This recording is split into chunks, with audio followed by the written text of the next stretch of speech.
second video that I'm putting out in this little series of videos about the secrets of food prep. And I have tried to film this video about 3 times now, but Archie wants in on the action, so he's he's here as well now.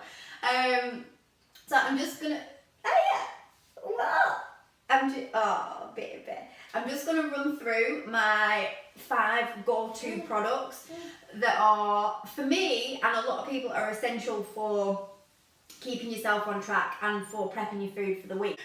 So before we get into that, I just want to talk a little bit about food prep. So obviously the thing with food prep, and especially if you are on Instagram and you follow a lot of fitness models and a lot of coaches, personal trainers, you'll probably have seen like Tupperware lined up full of chicken and broccoli and nothing that looks kind of that appetizing. And I always think, you know, that's going to last you for a full week. And don't get me wrong, I have been there. I don't think so. And I've done that myself, where I've prepped my full week on like a Sunday, and then, you know, you get to Tuesday, you get to Wednesday, and you're stuck with this really soggy mess of chicken and broccoli. And I found that the problem with doing that is that I don't always fancy that food when it gets to Wednesday, Thursday, or even, you know, if I've prepped it on, if I've prepped it on a Sunday, even then sometimes I don't fancy that food by the Monday.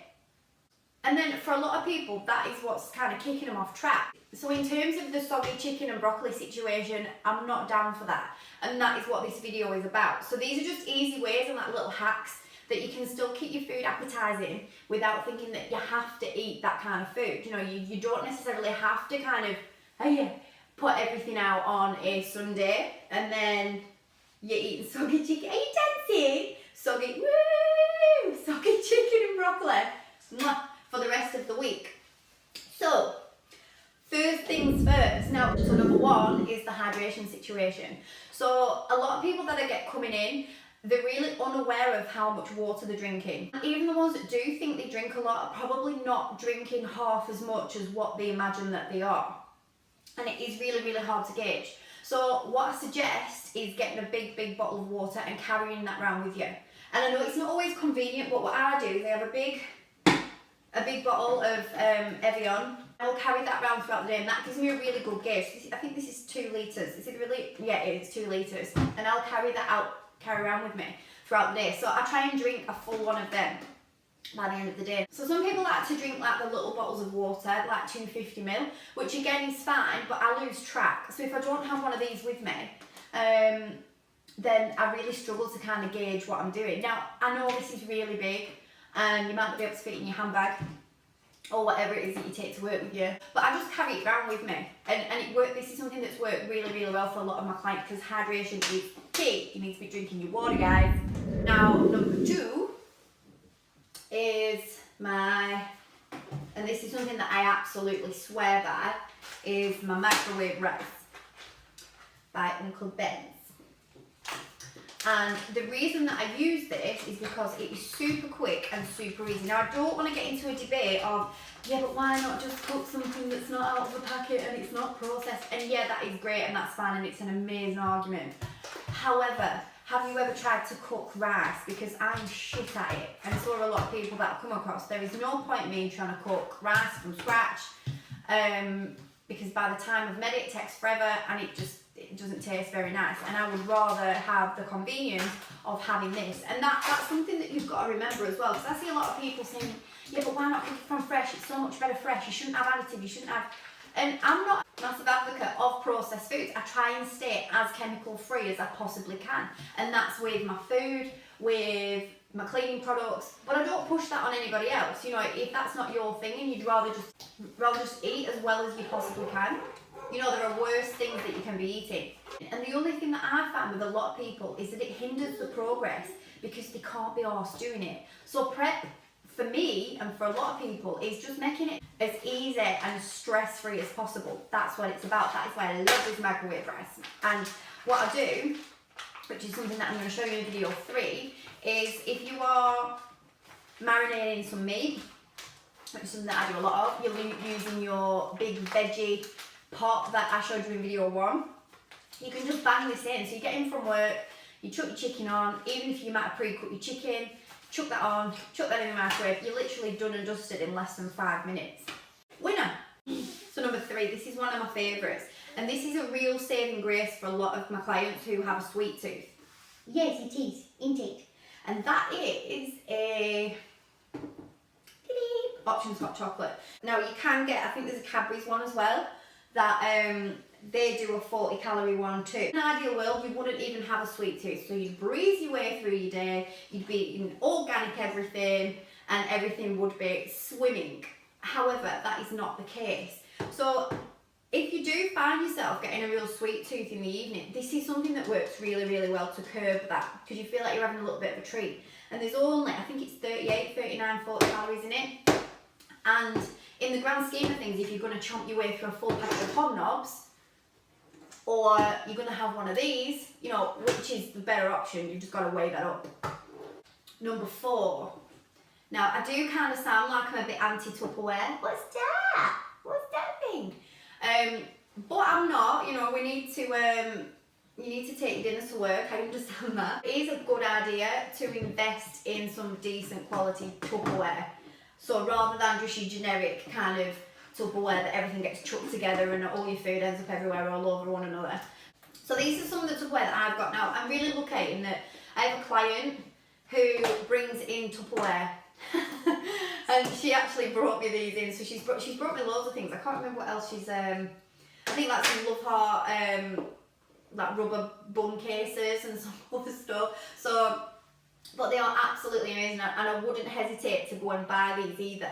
So this one is just like a 3-compartment one. It's got like some little condiments as part of your lunch. It's really good to have something like that, because it keeps everything separate, so you're not chucking like loads of things in your bag. So if you've got like, I don't know what you eat, but like cottage cheese for some rice cakes, or you've got some nuts, or you've got, you know, whatever it is, like salsa or whatever, that's a really weird combination, but you know what I mean? That is what I do with that if I'm ever going anywhere, or I'm taking you some food. Yeah, we put it in there, don't we? And amazingly, they are space-saving Tupperware, so don't take up as much room like the rest of them, so you can like flatten them down. So these things actually exist. Amazing. So number 4, and this is again something like an absolute, I think it's leaking, absolute saving grace, and this is from Myprotein, and they're just called flavour drops, and you literally need 1 tiny drop of it. I made the mistake when I first got it, putting like 5 drops in some coffee, and it was really gross. So you can put them in absolutely anything. So if you've got like plain yogurt, or you've got like porridge, coffee, and it just gives it a little bit of taste. Now this is vanilla, and I was just going to say I've had it since, like, I'm not joking, I've had it for about 2 years, because I wasn't, and I know that because I wasn't living in the house that I'm living in at the minute when I got them. So I'm just going to check the smell about it, because well, I can't even see it, it's rubbed off, so they're probably well out of it. But I use them a lot, and they've lasted me forever. Are you having fun? So finally, I've lost count of how many I've done. I think I've done more than 4. I think I've even done more than 5. I don't know. We don't know, do we? Now, next one is just your generic kind of herbs and spices. Really utilise that. Now, I was supposed to bring paprika with me, and I haven't. You want that? You want everything? Why do you want everything? You've only got 1 sock on. I know, but he's got he's got turmeric. But again, just when you are doing your prep, really utilise, get to know your herbs and spices and what kind of matches what. Because you've got things like paprika, and what I do with that, with smoked paprika, I put it on so many things like sweet potato fries, and I'm gonna break that. Put it on like rice cakes with cottage cheese and some paprika on top as well. So just get to know like your herbs and your spice and what goes with what, and things that you like, because then you don't feel like you're eating really bland food. And I think that's a big problem for a lot of women that I see, who kind of come in and they just feel like they're constantly eating what you'd consider diet food, bland beige diet food. And finally, now I don't have, I haven't brought one with me because I forgot it. I'm not a massive advocate of protein shakes and protein bars, but what you've got to consider is your own context and your own diet and your own situation, how you're going to kind of move forward with that. And if that does advocate you having a protein shake in the morning or in the afternoon, or having a protein bar to supplement what it is that you're doing, then that is absolutely fine. And some of the best ones that I've had, and I have had loads, are the Grenade protein bars and the protein shakes that I've had recently. They are really good. And what you can do, again, just make sure you're factoring it into everything else, and factor it into your calories. But you can have one of the protein bars in the evening, and if you put it in the microwave, this is a tip that somebody shared with me recently, and it has been a game changer. Put it in the microwave for about 20 seconds, and it is amazing. Okay. So that's all I've got for my 5 top tips. I say 5, but I feel like I've done 6. But I don't know, I've completely lost count. But anyway, that's all from me. But if you do have any questions or anything, if you want to send me an email to char, CHAR, @toohottie.co.uk, and I do try and get back to absolutely everybody. So I will see you there if you've got any questions. See you later.